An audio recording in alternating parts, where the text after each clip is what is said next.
Dear students, welcome to Open Course. In the previous class, we had been discussing of fundamental rights. Part 3 of Indian Constitution contained fundamental rights.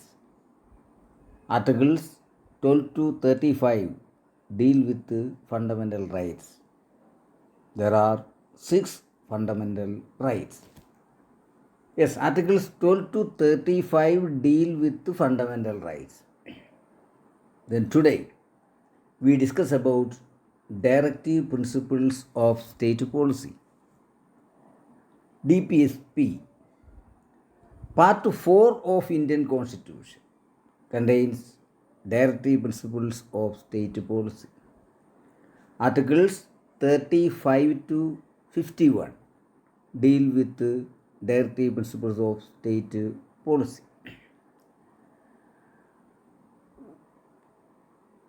What are the directive principles? That's what we are going to discuss today. As we have seen, directive principles of state policy contained in Part 4 of Indian Constitution and Articles 36 to 51 deal with the directive principles of state policy. Then what is directive principles of state policy? The directive principles of state policy represent the positive obligation of the state towards the citizens.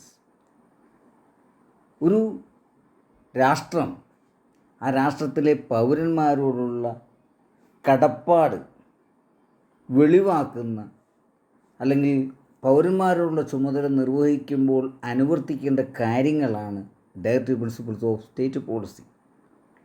These are the guidelines or principles to federating units or states. ഇപ്പോൾ ഓരോ ഭരണകൂടവും ഓരോ സംസ്ഥാന ഭരണകൂടങ്ങളും പൗരന്മാർക്ക് ഏതെല്ലാം രീതിയിലുള്ള പൗരന്മാരുമായിട്ട് ബന്ധപ്പെടുന്ന ഭരണ സംവിധാനത്തിൽ എന്തെല്ലാം ഗൈഡ് ലൈനുകളാണ് അനുവർത്തിക്കേണ്ടത് എന്ന പ്രിൻസിപ്പിൾസിനെയാണ് ഗൈഡ് ലൈൻസിനെയാണ് directive principles of state policy എന്ന് പറയുക. നിർദ്ദേശക തത്വങ്ങളാണ്. The directive principles of state policy represent the positive obligation of the state towards the citizens. They have been adopted from the Constitution of Irish Republic and are the guiding forces of state activity. Irish റിപ്പബ്ലിക്കിൽ നിന്നുമാണ് നമ്മളിത് adopt ചെയ്തിരിക്കുക directive principles of state policy. ഈ directive principles of state പോളിസിയാണ് the guiding forces of state activity. രാഷ്ട്രപ്രവർത്തനത്തിൻ്റെ guiding ഫോഴ്സായിട്ട് പ്രവർത്തിക്കുന്ന തത്വങ്ങളാണ് ഈ നിർദ്ദേശക തത്വങ്ങൾ. They are the affirmative instruction from the ultimate sovereign to the state authorities. രാജ്യത്തെ പരമോന്നത അധികാര കേന്ദ്രത്തിൽ നിന്ന്, അതായത് രാജ്യത്തെ പരമാധികാരത്തിൻ്റെ കേന്ദ്രമെന്ന് പറയുന്നത് ഭരണഘടനയാണ്. ആ ഭരണഘടന നൽകുന്ന അഫർമേറ്റീവായിട്ടുള്ള ഇൻസ്ട്രക്ഷനാണ് ടു ദി സ്റ്റേറ്റ് അതോറിറ്റീസ്. ഭരണകൂടങ്ങൾക്ക് നൽകുന്ന നിർദ്ദേശങ്ങളാണ്, ഗൈഡ് ലൈൻസാണ് directive principles of state policy. There is no direct judicial remedy behind the directive principles, but it is public opinion that is behind a demand that can enforce these provisions. അപ്പോൾ ഭരണകൂടങ്ങൾ ഈ നിർദ്ദേശങ്ങൾ അനുസരിച്ചില്ല എങ്കിൽ നീതിന്യായ സംവിധാനത്തിന് ഇടപെടുവാനൊന്നും അധികാരമില്ല. മറിച്ച് ഈ നിർദ്ദേശങ്ങൾ നടപ്പിലാക്കപ്പെടുന്നില്ല എങ്കിൽ, ഭരണകൂടങ്ങൾ അത് അനുവർത്തിക്കുന്നില്ല എങ്കിൽ അത് പൊതുജനാഭിപ്രായം ഭരണകൂടങ്ങൾക്കെതിരാകും എന്നതാണ് ഇതിൻ്റെ അടിസ്ഥാനം. അപ്പോൾ പൊതുജനങ്ങളുടെ ക്ഷേമത്തിന് വേണ്ടിയിട്ട് പ്രവർത്തിക്കുന്ന ഏതൊരു സർക്കാരും ഏതെല്ലാം കാര്യങ്ങളാണ് നടപ്പിലാക്കേണ്ടത് എന്ന ഒരു ഗൈഡ് ലൈൻ, പ്രിൻസിപ്പിൾസാണ് directive principles of state policy. These provisions contained in part 4 of the Indian constitution. Indian ഭരണഘടനയിലെ പാർട്ട് 4ലാണ് directive principles of state policy ഉൾപ്പെടുത്തിയിട്ടുള്ളത്. ഫണ്ടമെൻ്റൽ റൈറ്റ്സിന് ശേഷമുള്ള 36 തുടങ്ങി 51 വരെയുള്ള ആർട്ടിക്കിളുകളാണ് directive principles of state policy എന്ന DPSP ഡീൽ ചെയ്യുന്നത്. There are 20 directive principles actually, but these 20 directive principles are grouped into three broad categories. അപ്പോൾ 20 ഡയറക്റ്റീവ് പ്രിൻസിപ്പിൾസ് ഉണ്ട് എങ്കിലും അവയെ 3 കാറ്റഗറിയിലായിട്ടാണ് തരംതിരിച്ചിരിക്കുക. ഏതൊക്കെയാണ് ആ 3 കാറ്റഗറികൾ? ഒന്ന്, those that aim to shape India into a welfare state. 2, those that aim to shape India into a Gandhian state. 3, those that aim to promote international peace. അപ്പോൾ ഈ 3 ലക്ഷ്യങ്ങൾ കൈവരിക്കുന്നതിനായിട്ടുള്ള ഗൈഡ് ലൈൻസ്, ഈ 3 ലക്ഷ്യങ്ങൾ നേടുന്നതിനായിട്ടുള്ള പ്രിൻസിപ്പിൾസാണ് directive principles of state policy. Even though there are 20 directive principles, these 20 principles are grouped into 3 broad categories. First one, those that aim to shape India into a welfare state. India ഒരു ക്ഷേമരാഷ്ട്രമാക്കി മാറ്റുവാൻ ലക്ഷ്യമിട്ടുകൊണ്ടുള്ള guide ലൈൻസിനെയാണ് ഒന്നാമത്തത്. Those that aim to shape India into a Gandhian state. Gandhiji വിഭാവനം ചെയ്ത രീതിയിലുള്ള ഒരു രാഷ്ട്രമാക്കി മാറ്റുവാൻ എന്തൊക്കെ കാര്യങ്ങളാണ് നടപ്പിൽ വരുത്തേണ്ടത് എന്ന ഗൈഡ് ലൈനാണ് രണ്ടാമത്തെ category. Those that aim to promote international peace. അന്താരാഷ്ട്ര സമാധാനത്തിന് ഇന്ത്യയുടെ ഭാഗത്തു നിന്ന് ഏത് രീതിയിലുള്ള നടപടികളാണ് ഉണ്ടാവേണ്ടത് എന്ന് നിർദ്ദേശിക്കുന്ന ഗൈഡ് ലൈൻസാണ് മൂന്നാമത്തത്. ഇങ്ങനെ ഈ 3 ലക്ഷ്യങ്ങൾക്ക് വേണ്ടിയിട്ട്, ഈ 3 ലക്ഷ്യപ്രാപ്തികൾക്ക് വേണ്ടിയിട്ട് what are the steps to be taken by each government to achieve these 3 goals.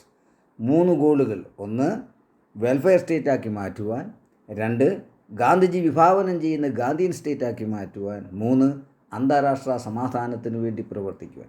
ഈ 3 ലക്ഷ്യപ്രാപ്തിക്ക് വേണ്ടിയിട്ട് ഗവൺമെൻറ്റുകൾ, ഭരണകൂടങ്ങൾ അനുവർത്തിക്കേണ്ട നയങ്ങൾ എന്തൊക്കെയായിരിക്കണം, ഏതൊക്കെ സ്റ്റെപ്പുകളാണ് എടുത്തിരിക്കേണ്ടത് എന്ന് കൊടുക്കുന്ന ഗൈഡ് ലൈനാണ്, ഇൻസ്ട്രക്ഷനാണ് ഈ directive principles of state policy.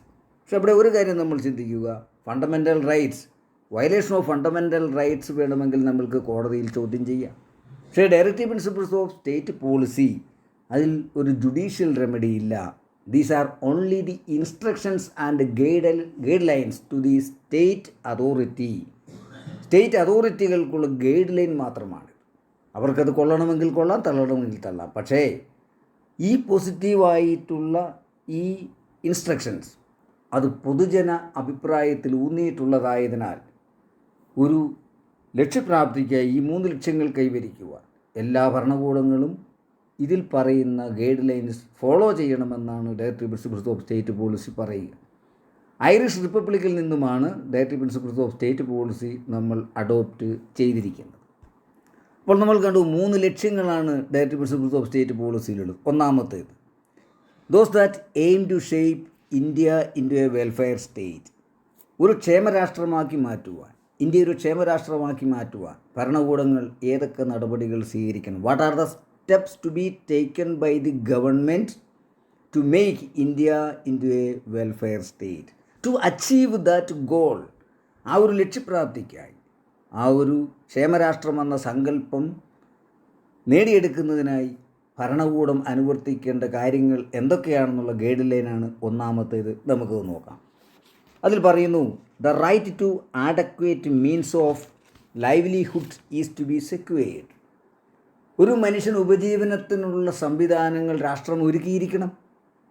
ക്ഷേമരാഷ്ട്ര സങ്കല്പം അതുതന്നെയാണ്. മറ്റൊന്ന് പറയുന്നു, the ownership and control of the material resources of the community are to be distributed as best to subserve the common goods. രാഷ്ട്രത്തിൻ്റെ വിഭവങ്ങൾ അത് സമൂഹത്തിൻ്റെ മൊത്തമായിട്ടുള്ള നന്മയ്ക്ക് വേണ്ടിയിട്ടായിരിക്കണം ഉപയോഗിക്കപ്പെടേണ്ടത്. അപ്പോൾ രാഷ്ട്രത്തിൻ്റെ മെറ്റീരിയൽ റിസോഴ്സസിൻ്റെ ഓണർഷിപ്പ് അത് ഭരണകൂടങ്ങൾക്കായിരിക്കണം, അത് പൊതുമേഖലയിലായിരിക്കണം. അങ്ങനെ അത് ലാഭേച്ഛയില്ലാതെ എല്ലാവരുടെയും ക്ഷേമത്തിനായിട്ട് ഉപയോഗിക്കാനുള്ള നടപടികൾ ഭരണകൂടങ്ങൾ എടുക്കണമെന്നാണ് ഇതിൽ പറയുക. മറ്റൊന്ന്, the operation of the economic system should not result in the concentration of wealth and means of production to the common damage or hurt. ശരിക്കും രാജ്യത്തിൻ്റെ സമ്പത്ത് അല്ലെങ്കിൽ ഉൽപ്പാദന മേഖല അത് കോൺസെൻട്രേറ്റ് ചെയ്യപ്പെടുവാൻ പാടില്ല. അതെവിടെയെങ്കിലും കേന്ദ്രീകരിക്കപ്പെടുവാൻ, വ്യക്തികളിലോ മറ്റോ കേന്ദ്രീകരിക്കപ്പെടുവാൻ പാടില്ല. അങ്ങനെ കേന്ദ്രീകരിക്കപ്പെട്ടുകൊണ്ട് അത് കോമൺ ഡാമേജിന് ഇടയാക്കുവാൻ പാടില്ല. സാധാരണക്കാരൻ്റെ ബുദ്ധിമുട്ടിലേക്ക് ഇത് നയിക്കാൻ പാടില്ല. അതിനർത്ഥം all the means of production should be controlled by the government and that should be distributed for the common goods. അപ്പോൾ പൊതു നന്മയ്ക്കായിരിക്കണം രാഷ്ട്രത്തിലെ വിഭവങ്ങൾ വിനിയോഗിക്കപ്പെടുക. മറ്റൊന്ന്, equal pay for equal work for both men and women. പുരുഷനും സ്ത്രീക്കും തുല്യ ജോലിക്ക് തുല്യവേതനം ഉറപ്പുവരുത്തുക ഒരു ഭരണകൂടത്തിൻ്റെ കർത്തവ്യമാണ്. The health and strength of workers, men and women, and the tender age of children are not to be abused. കുട്ടികളുടെ അല്ലെങ്കിൽ സ്ത്രീയുടെയും പുരുഷൻ്റെയും അവരുടെ ആരോഗ്യവും കരുത്തും ഒരിക്കലും അബ്യൂസ് ചെയ്യപ്പെടാൻ പാടില്ല. അത് ചൂഷണത്തിന് വിധേയമാക്കപ്പെടുവാൻ പാടില്ല. And the provision for equal justice and free legal aid. തുല്യനീതി ഉറപ്പുവരുത്തണം. സ്ത്രീക്കും പുരുഷനും തുല്യനീതി ഉറപ്പുവരുത്തണം. കുട്ടികളുടെ കാര്യത്തിൽ പ്രത്യേകമായ പരിരക്ഷ ഉണ്ടായിരിക്കണം. Provision of work and education for all people and relief in case of unemployment, old age, sickness and disablement. എല്ലാവർക്കും വിദ്യാഭ്യാസം ലഭിക്കുവാനുള്ള, തൊഴിൽ ചെയ്യുവാനുള്ള സാഹചര്യങ്ങൾ നടപ്പിലാക്കിയിരിക്കും. അതോടൊപ്പം ശാരീരികപരമായ അവശതകൾ അനുഭവിക്കുന്നവർ, രോഗികൾ, പ്രായമായവർ, അവർക്കെല്ലാം വേണ്ട അവരുടെ എല്ലാം ക്ഷേമം ഉറപ്പുവരുത്തുന്ന, സംരക്ഷണം ഉറപ്പുവരുത്തുന്ന നടപടികൾ രാഷ്ട്രം സ്വീകരിക്കണം. എങ്കിലേ ക്ഷേമരാഷ്ട്രം എന്ന സങ്കല്പത്തിലേക്ക് എത്താൻ സാധിക്കുകയുള്ളൂ. Just and humane conditions of work and maternity relief. തൊഴിൽ സാഹചര്യങ്ങൾ നല്ല രീതിയിലായിരിക്കണം, മെച്ചപ്പെട്ടതാണെന്ന് ഉറപ്പുവരുത്തണം. പ്രസവ സംരക്ഷണം അല്ലെങ്കിൽ അതിനുള്ള അവധികൾ, മെറ്റേണിറ്റി ലീവുകൾ ഗർഭിണികൾക്ക് അനുവദിച്ചു കൊടുക്കുവാൻ സർക്കാരുകൾ ശ്രദ്ധിക്കണം. A living wage and decent conditions of work for all workers. തൊഴിൽ സാഹചര്യം മെച്ചപ്പെട്ടതായിരിക്കണം എല്ലാവർക്കും. അതുപോലെ തന്നെ മാന്യമായ കൂലി, വേതനം ഉറപ്പുവരുത്താനുള്ള നടപടികളും എടുക്കണം. Participation of workers in the management of undertakings or organisation engaged in industry and free and compulsory education for all children until they reach the age of 14 years. മറ്റൊന്ന് പറയുന്നത്, തൊഴിൽ സംരംഭങ്ങളിൽ തൊഴിലാളികളുടെ കൂടി പങ്കാളിത്തം ഉറപ്പുവരുത്തണം. വ്യാവസായിക മേഖലയിലുള്ള തൊഴിൽ സംരംഭങ്ങളിൽ തൊഴിലാളികളുടെ കൂടി പങ്കാളിത്തം ഉറപ്പുവരുത്തിയാൽ അത് ക്ഷേമരാഷ്ട്ര സങ്കല്പത്തിലേക്ക് ഒരു പടി കൂടി മുന്നോട്ട് പോകും. അതോടൊപ്പം 14 വയസ്സുവരെയുള്ള കുട്ടികൾക്ക് വിദ്യാഭ്യാസം ഉറപ്പുവരുത്തുവാനുള്ള നടപടിയും, അത് സൗജന്യ വിദ്യാഭ്യാസം ഉറപ്പുവരുത്താനുള്ള നടപടിയും ഭരണകൂടങ്ങൾ അനുവർത്തിക്കണം. Raising level of nutrition, standard of living and public health, public health. പൊതു ആരോഗ്യം, പൊതുജനാരോഗ്യം മെച്ചപ്പെടുത്തണം. പോഷകാഹാര സംവിധാനങ്ങൾ ലഭ്യമാക്കണം.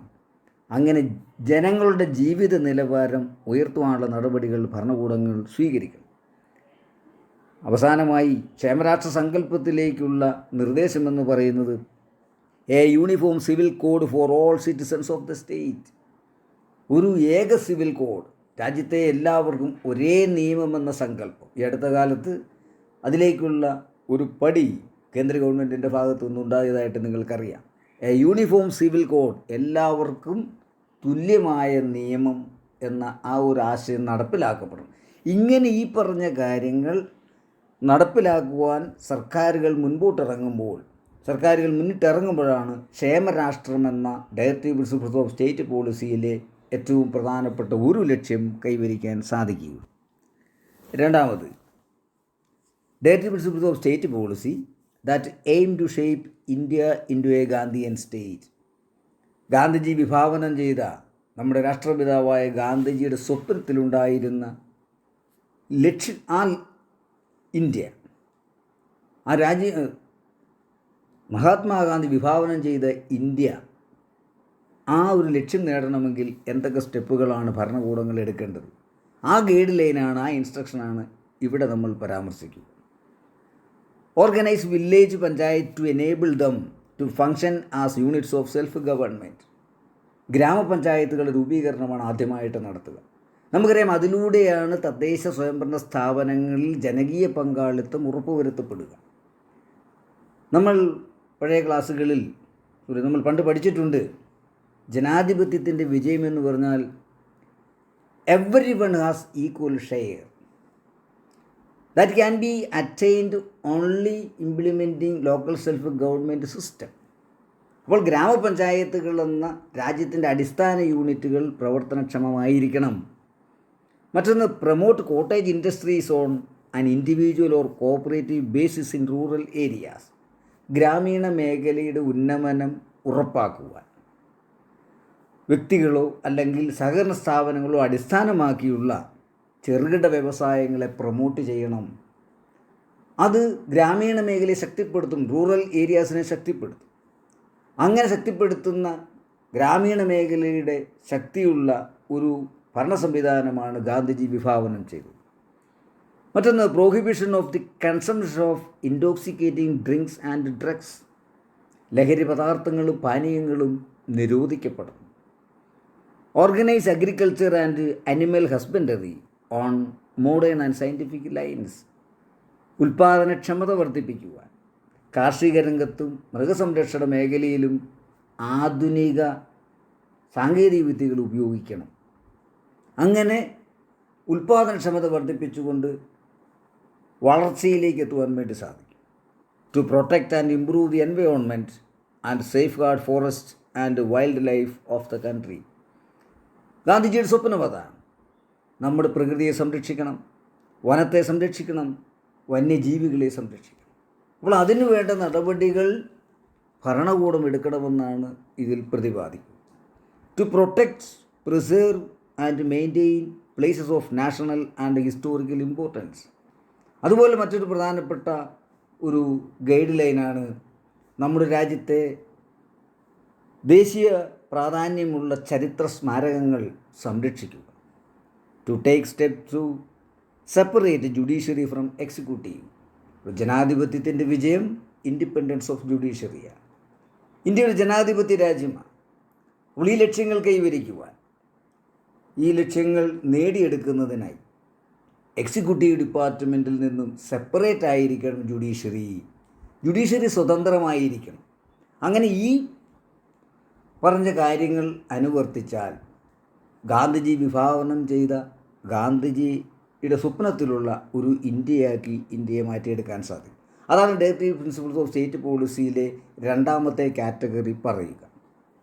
മൂന്നാമത്തത്, directive principles of state policy that aim to promote international peace. അന്താരാഷ്ട്ര തലത്തിലുള്ള സമാധാനത്തിന് ഇന്ത്യയുടെ ഭാഗത്തുനിന്ന് എന്ത് ചെയ്യാൻ സാധിക്കും? What are the steps to be taken by the government to promote international peace? അതാണ് ഈ മൂന്നാമത്തെ കാറ്റഗറിയിൽ പറയുക. Article 51 asks the state to promote international peace and security to maintain just and honorable relations between nations.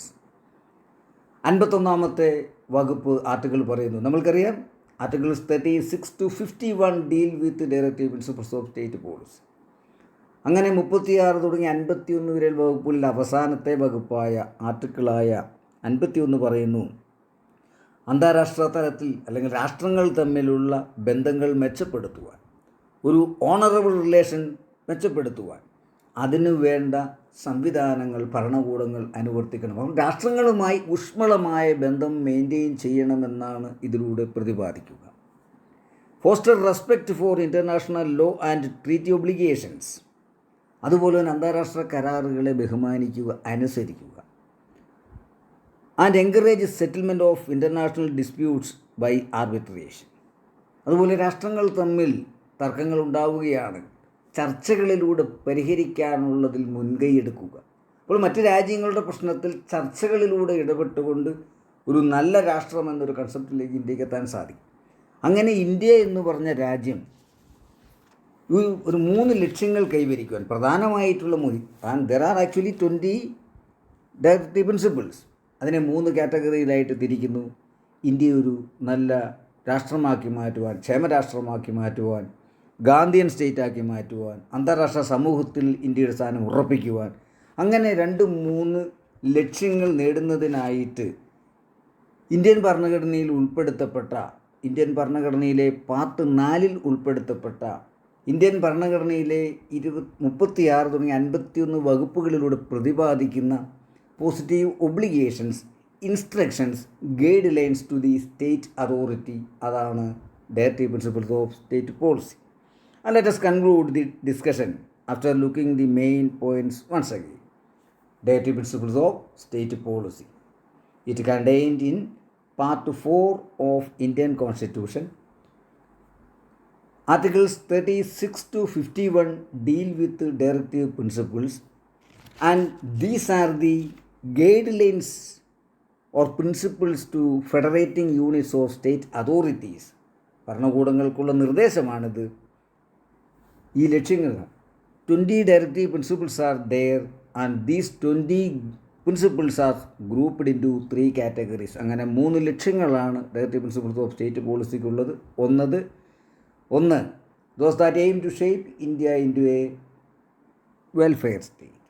India ഒരു ക്ഷേമരാഷ്ട്രമാക്കി മാറ്റുവാൻ what are the steps to be taken by the authorities to make India into a welfare state. Second category those that aim to shape India into a Gandhian state. Gandhian ആശയങ്ങളിൽ ഊന്നിയ ഒരു രാഷ്ട്രമാക്കി മാറ്റുവാൻ what are the steps to be taken by the authorities to achieve this goal. മൂന്നാമത് those that aim to shape India, aim to promote international peace. അന്താരാഷ്ട്ര സമാധാനം നിലനിർത്തുന്നതിനായി Indian ഭരണകൂടങ്ങൾ അനുവർത്തിക്കേണ്ട കാര്യങ്ങളെക്കുറിച്ച് പ്രതിപാദിക്കുന്നതാണ് മൂന്നാമത്തെ category. So these are the 3 broad categories of directive principles of state policy, and these directive principles of state policy have been adopted from the Constitution of Irish Republic. Thank you.